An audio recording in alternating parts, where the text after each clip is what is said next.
Welcome back to All Things Money. I'm David Blain, and during the first two segments on today's show, we spoke about the housing market. Just to recap, number one, we think that it's going to take between 2 to 4 years to absorb the excess housing supply in the market. Number two, housing downturns do last a long time, and most importantly, the housing market will not see a sustainable recovery until the unemployment rate drops below 8%. If you have any questions or you missed those, visit us on the web, www.dlblain.com. You can find an archived copy of the show, or give us a call, 633-0107, or shoot us an email at allthingsmoney@dlblain.com, and we'll make sure that you can access the information on the housing market. I wanted to finish up today's show with a little bit of, we'll start our outlook for the remainder of this year for the stock, bond market, and the economy, as well as give you a glimpse ahead to 2011, what we think is going to happen next year. So without further ado, the month of September was a decent month for the markets. The global composite of 42 markets around the world that we follow broke up to new highs again. The majority of countries around the world are above their 200-day moving average. And what the 200-day moving average is simply an average of the 200 past days. So a price. And so if prices are generally appreciating, the 200-day moving average will be increasing. And what this number does is it eliminates the day-to-day fluctuations. On a day-to-day basis, the market's moves are essentially random.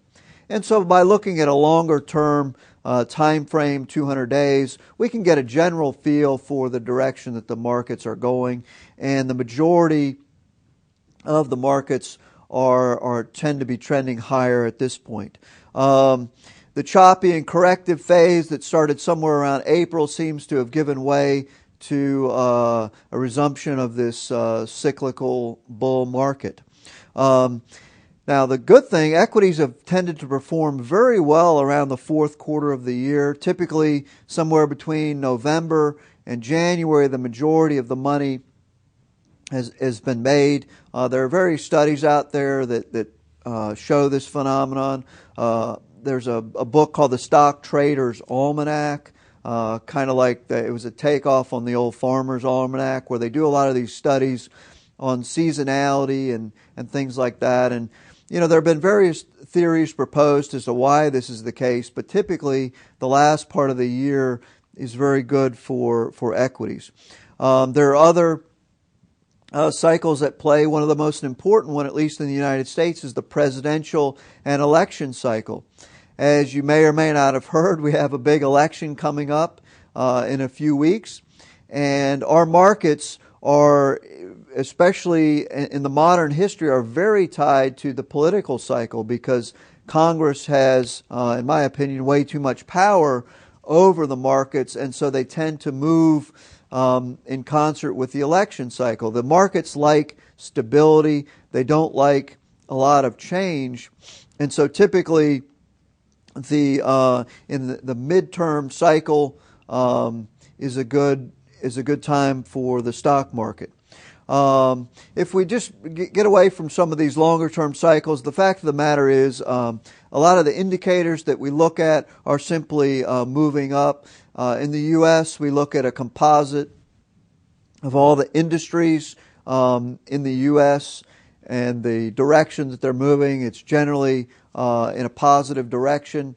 They're reaching new highs that we haven't seen since 2007. Now, one thing that I would say, especially today as we're recording this, the markets are down significantly this morning.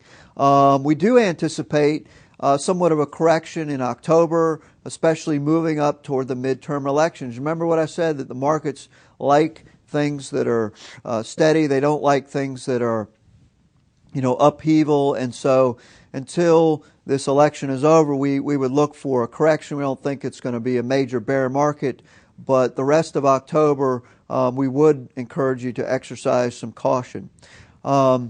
once we get through the midterm elections and move into the fourth quarter and on into November and December, we would expect that the uptrend will continue and carry the markets up higher through 2011. Now, as we've mentioned many, many times on this show, that all markets around the world are not equal. There are countries around the world that have been in what we call secular bull markets, that their markets have been going up for 10 to 15 years. In fact, I was looking at, I think the Brazilian stock market's 10-year annual return is something like 20-something%. Now, it may be a little bit late to get in. I'm not saying we happen to like the Brazilian economy. We're not saying run out and buy it. But my point is that even as some countries like the U.S. languish, most of the developed market, in fact, has been languishing, there are countries around the world that have been growing very fast. And that is a theme that we have been promoting on the show and in our firm for many years now, is that the emerging markets are the place that all the growth is taking place, and although there are definitely risks involved, it is the place where people are making money currently. In fact, to me, with China as the second largest economy in the world, they're still classified as an emerging market, which I think probably will be changed in the near future. But the point is that countries like China and India and Thailand and Brazil and some of these countries that are classified as emerging are growing extremely fast. And we think that that trend will continue. In the U.S., some of the restraints on the economy, the change in Congress, likely tax increases. I don't know that at this point there's much that can be done to necessarily stop or reverse those.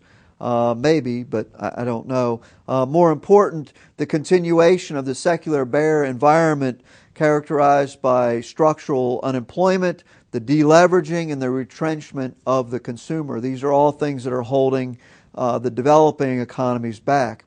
In emerging markets, you have low debt, improving consumption prospects from their middle class, while our middle class is sort of retrenching and being taxed. In places like China and India, their middle class is swelling, and they're buying consumer products and entering the marketplace like never before. We're going to run out of time here, so I probably need to stop. Tune in next week, and we'll continue with the remainder of our outlook for the year on the stock market, the economy, the bond market, and we'll give you a glimpse of what we think is ahead in 2011. So for All Things Money, I'm David Blain, and we'll see you next time. The proceeding was a paid program. The opinions expressed are not necessarily those of WNBU and Inner Banks Media.